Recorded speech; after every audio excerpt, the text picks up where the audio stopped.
Yo guys, selamat datang di channel Pen Cerita Manhwa. Kali ini kita akan melanjutkan alur cerita Mercenary King. Dan ini bagian ke-18 dari cerita kali ini. Dan pastikan kalian sudah menonton episode pertamanya biar nyambung alur ceritanya. Kalian bisa cek di playlist untuk video yang lainnya. Baiklah, tanpa berlama-lama lagi, langsung saja kita mulai ceritanya. Singkat cerita, malam pun tiba. Sin memperlihatkan suatu bangunan yang berada tepat di pinggiran sungai. Di dalam bangunan itu terdapat seseorang yang berbadan besar juga kekar. Terlihat, pria itu sedang membuat keributan. Orang-orang yang ada di sana dibuat tidak berdaya. Juga barang-barang yang ada dibuat berserakan kemana-mana.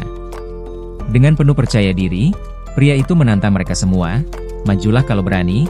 Apa kalian pikir bisa menghentikanku dengan tusuk gigi seperti itu?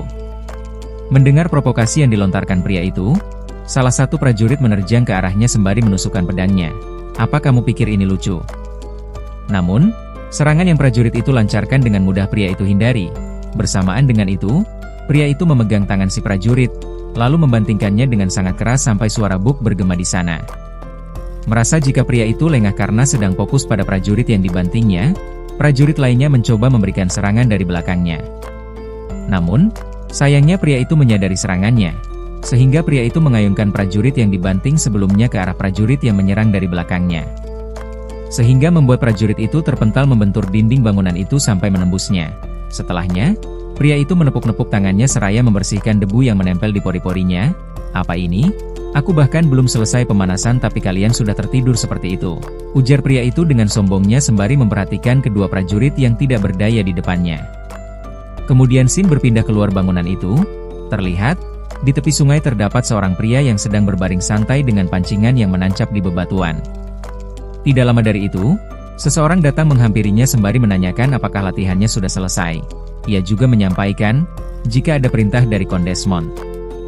Dikenalkan, jika pria yang sedang berbaring itu bernama Victor, seorang pria yang menjadi kartu tersembunyi yang pernah disebutkan dalam video sebelumnya.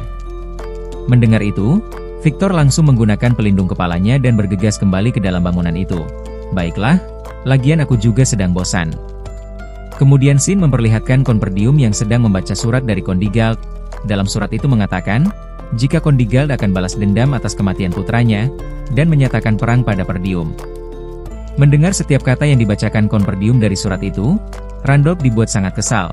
Saking kesalnya ia sampai menganggap jika orang-orang di Gal itu sudah gila. Beraninya mereka menuduh jika Tuan Muda Ghislaine membunuh Gilmore. Perbincangan pun memanas di sana. Mereka saling mengutarakan rasa kekesalan mereka atas tuduhan yang tidak berdasar. Memangnya apa yang akan mereka dapat dengan perang melawan kita? Ghislaine yang ikut berkumpul di sana langsung menimpali. Ini karena Runestone. Lalu Ghislaine mengingatkan mereka pada dua orang yang mengunjungi Digald saat ia di Magic Tower. Mereka pasti membocorkan informasi sensitif mengenai wilayah kita. Mereka pengkhianat.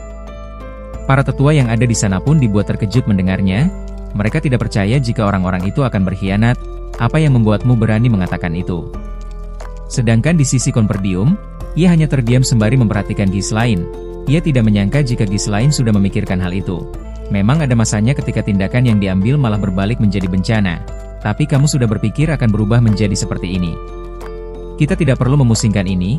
Dibandingkan dengan Digald, kekuatan militer kita jauh lebih kuat dan juga memiliki pengalaman yang lebih banyak. Mari kita buat mereka membayar karena berani menantang kita. Ujar Randolph dengan sangat kesal. Tepat setelah Randolph mengatakan itu, Skovan tiba di sana dengan raut wajah yang panik. Ia mengatakan keadaan darurat. Mereka sudah tiba di sini. Mendengar itu, Konperdium dan yang lainnya langsung bergegas ke benteng untuk melihat apa yang sebenarnya terjadi. Sesampainya di sana, mereka pun dibuat sangat terkejut dengan deretan prajurit yang sudah ada di depan sana. Randolph pun meluapkan amarahnya di sana. Ia berteriak mengutarakan rasa kesalnya. Bukankah deklarasinya baru saja dibuat? Tapi mereka sudah siap di sini. Albert menambahkan, sejak kapan mereka menyiapkan semua itu? Dari pengamatanku, secara kasar ada 6.000 prajurit dengan perlengkapan penuh, ditambah 1.000 unit suplai di belakangnya, dan juga terdapat beberapa siege weapon yang mereka bawa. Homer dan Albert pun merasa tidak percaya dengan jumlah pasukan itu. Bukankah Digald berada di bawah kita? Tapi sekarang, kenapa kekuatan mereka benar-benar jauh di atas kita? Seharusnya Digald lebih miskin dari Perdium, tapi kenapa mereka memiliki kekuatan sebesar ini? Menghentikan perbincangan mereka, Konperdium berteriak meminta mereka untuk bersiap. Kita hanya akan semakin terpuruk jika kita panik. Kumpulkan seluruh pasukan ke benteng, dan juga arahkan para penduduk untuk masuk ke kastil dan kunci setiap gerbangnya. Lalu kita diperlihatkan dengan sosok Kondigal yang bernama Tamos. Melihat benteng yang ada di hadapannya, ia menyeringai penuh arti, "Wahai putraku, kamu memang si bodoh yang tidak berguna. Tapi berkat dirimu, aku memiliki alasan untuk menghancurkan Perdium." Kembali ke sisi Konperdium, ia berteriak menanyakan alasan Tamos melakukan itu. Tamos menimpali jika putra tersayangnya terbunuh di wilayah Perdium.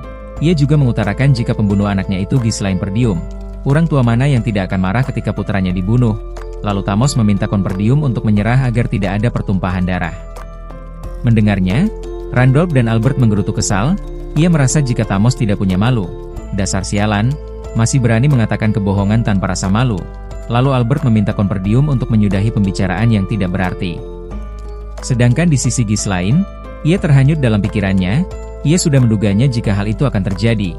Meskipun ia berhasil menyelamatkan Elena, tapi tidak untuk Gilmore, sehingga deklarasi perang tetap terjadi seperti di kehidupan sebelumnya. Apalagi pihak lawan membawa siege weapon, yang berarti mereka benar-benar ingin menghancurkan Perdium. Lamunan Ghislaine pun terhenti, ketika ia mendengar ayahnya mengatakan, "Putraku tidak membunuh Gilmore, itu saja yang bisa aku katakan." Lalu dengan dingin Konperdium menambahkan, "Jika kamu masih menghargai nyawamu, pergilah dari sini sekarang juga." Merasakan tekanan dari perkataan yang diutarakan Konperdium, Tamos pun dibuat terdiam membatu, keringat dingin meresap ke punggungnya.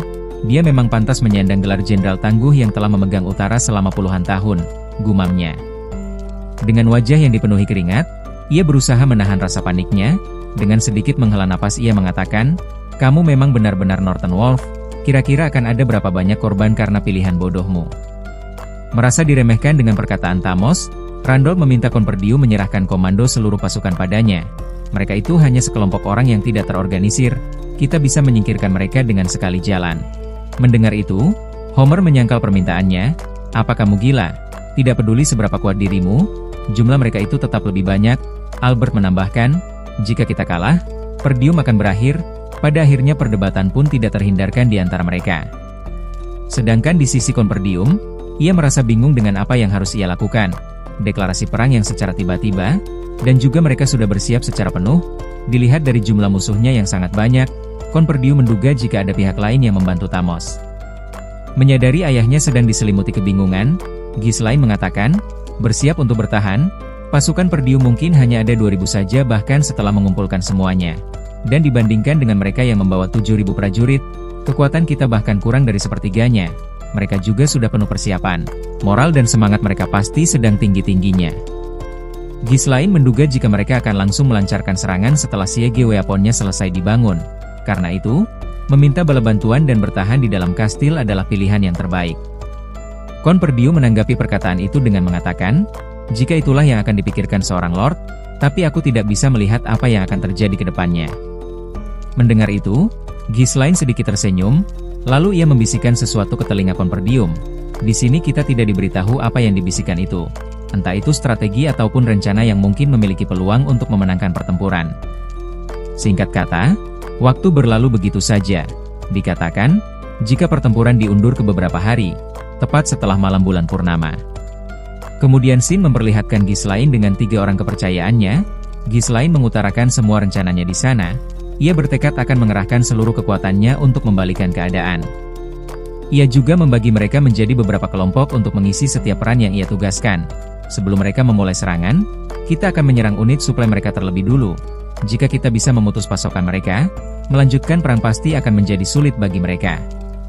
Mendengar itu, Belinda menanyakan rasa penasarannya, mengingat jika pasukan Digal sudah ditempatkan di berbagai sudut di luar kastil, mereka akan kesulitan untuk memberi serangan kejutan, karena apapun yang akan mereka lakukan, pasukan musuh pasti melihatnya. Menjawab pertanyaan Belinda, Ghislaine bertanya pada Kaor dan Gillion. Ia menanyakan apa mereka sudah melakukan tugas yang ia berikan sebelumnya. Kaor mengiyakan, dirinya sudah melakukannya sesuai dengan apa yang Ghislaine perintahkan. Ia sudah menempatkan unit mercenari di Camp Beast Forest. Jika diperlukan, mereka bisa bersembunyi di dalam hutan, dan dapat dipastikan tidak akan ada resiko dari luar. Begitu juga dengan Gillion, ia juga sudah menyelesaikan tugas yang Ghislaine berikan. Ia sudah membagikan mantel yang terbuat dari kulit dirus End pada setiap mercenari. Mantel itu berwarna hitam pekat, sehingga cocok digunakan untuk operasi malam hari. Setelahnya Ghislaine membahas kekurangan dalam rencananya. Meskipun semua persiapan sudah terrealisasikan, namun ia tidak mengetahui lokasi pasti dari unit suplai mereka. Karena itu, ia meminta Belinda untuk mencari tahu lokasinya.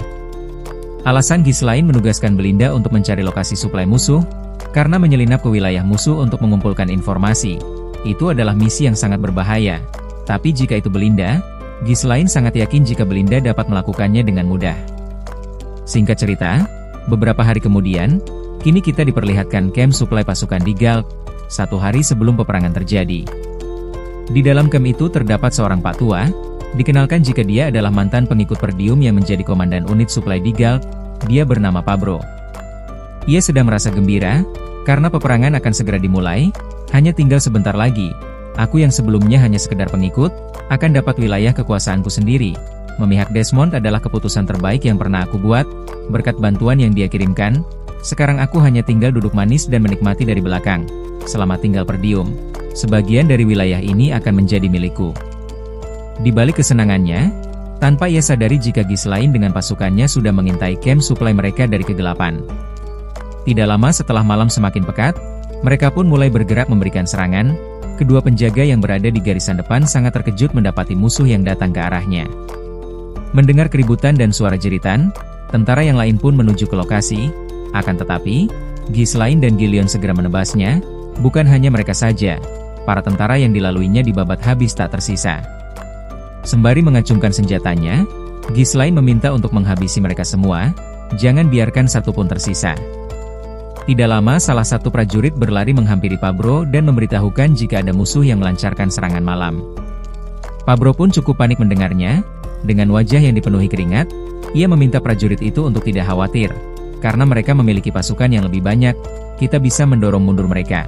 Kerahkan semuanya. Akan tetapi, Pabro dibuat terdiam dengan perkataan yang prajurit itu utarakan, sudah hampir 70% pasukan kita tumbang. Kalau begitu, aku akan pergi saja dari sini. Kalau aku mati di sini, bukan hanya tanahku yang menghilang, tapi kepalaku juga. Tepat setelah Pabro mengatakan itu, 2 jarum melesat dan tepat mengenai prajurit di depannya, dan rupanya, jarum itu berasal dari serangan yang Belinda lancarkan. Lihat siapa ini? Ternyata Favreau si pengkhianat. Di sini Mimin kurang tahu kenapa namanya bisa berbeda. Padahal sebelumnya dikenalkan jika namanya Pabro. Tapi di sini Belinda menyebutnya Favreau. Entah karena Pak Tua itu mengganti namanya setelah bergabung dengan Desmond, atau memang hanya nama panggilannya yang dikenali Perdium. Tapi di sini kita akan tetap panggil Pak Tua itu dengan Pabro saja seperti yang dikenalkan di awal tadi. Beberapa saat setelah itu, Pabro pun diikat dan dibawa ke hadapan Ghislaine. Sembari menginjak tubuh Pabro sampai tersungkur, Belinda menjelaskan semuanya terkait orang yang ditawannya. Dia adalah Favreau, salah satu bawahan yang dikirim sebagai utusan ke Digald, bukan cuma menjual informasi kita, tapi sekarang dia memimpin pasukan unit suplai musuh. Menyela ucapannya, Pabro berteriak meminta Ghislaine untuk mengampuninya. Aku menyerah. Ia juga memberitahukan jika dirinya ditempatkan di sana oleh Kon Desmond. Dia mengancam nyawaku jadi aku tidak punya pilihan. Mendengar itu, Ghislaine sedikit terkejut. Ia telah menduganya sejak lama, jika yang membantu Digald dengan prajurit adalah Desmond. Aku tahu situasinya sedang kacau. Aku sudah setia melayani Perdium bertahun-tahun. Kon Digald pasti akan membayar tebusan yang besar. Ucapan Pabro terhenti ketika Ghislaine memintanya untuk menatap matanya. Tanpa tahu apa yang akan Ghislaine lakukan, Pabro menurutinya. Ia menegakkan tubuhnya, juga menoleh ke arah Ghislaine sembari memejamkan matanya. Terima kasih banyak atas kesempatan keduanya, ujar Pabro mengira jika Ghislaine akan mengampuninya. Akan tetapi, tepat setelah Pabro mengatakan itu, tanpa belas kasih, Ghislaine menebasnya dan membuat kelapanya terpisah dari tubuhnya. Aku tidak akan membuat kesepakatan dengan seorang pengkhianat, hanya ada kematian bagi mereka yang sudah mengkhianati Perdium.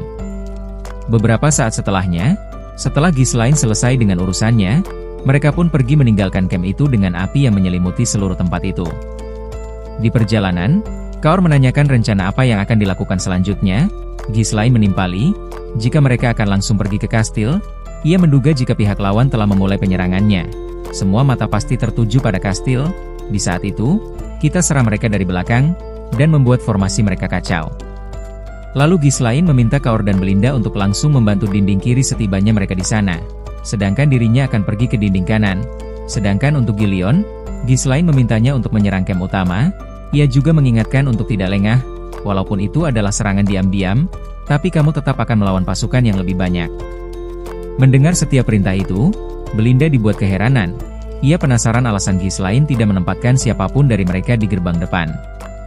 Sembari mempercepat langkah kudanya, Ghislaine mengatakan, "Biarkan saja, perang ini akan menandai lembaran yang baru pada sejarah Perdium."